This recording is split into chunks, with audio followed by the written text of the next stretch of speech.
This bread pudding is nothing like a regular bread pudding. It's like a little party in your mouth. Hello and welcome back to Arubakes. I'm Aru and today we are making a spiced marmalade bread pudding. It almost tastes like Christmas, which is honestly such a treat, especially in February. Let me show you how I made this marmalade bread pudding the moment I get this jar of marmalade open. Grab some bread.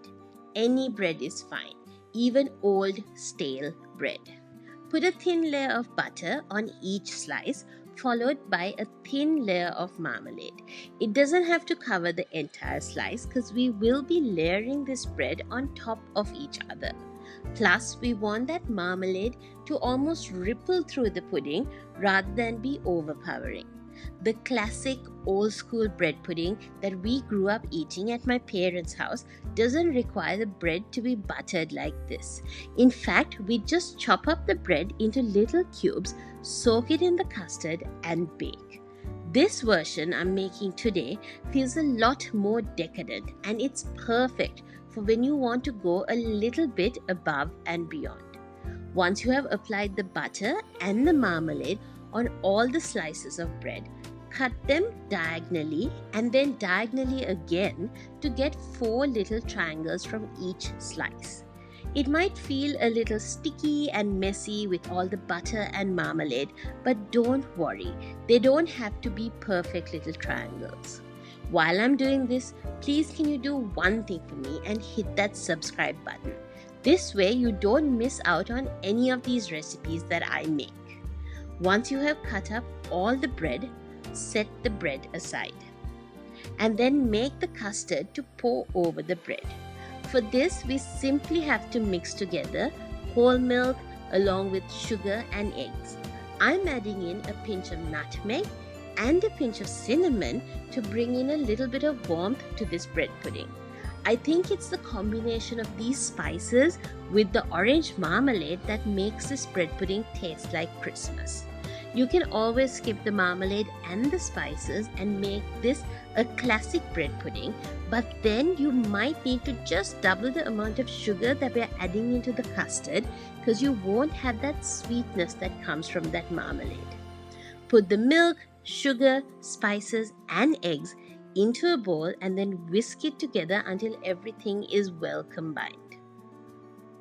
Get your oven-proof dish and start layering in the bread, buttered side up.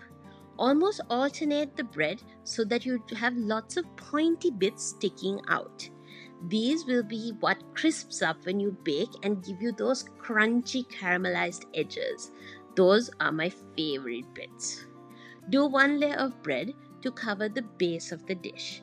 If you're adding raisins, sprinkle a little less than half of the raisins on top of the first layer of bread. Now, my family is a little bit fussy when it comes to raisins. Some like it, some don't. So maybe make a call on if you are including these in your pudding or not. Or if your family are like mine, do half the dish with and half the dish without raisins. Go in with the rest of the bread. Again, make sure that the buttered side is facing up and make sure to alternate the bread. Once you have added all the bread into the dish, give the custard a quick whisk so that anything that has sunk to the bottom gets mixed through the milk again. Pour this on top of the bread and press down gently with a fork as you do this to make sure that all the liquid is getting absorbed into the bread. Make sure to pour the custard all around so that all the bread gets equally soaked so that you don't have any dry bits of pudding.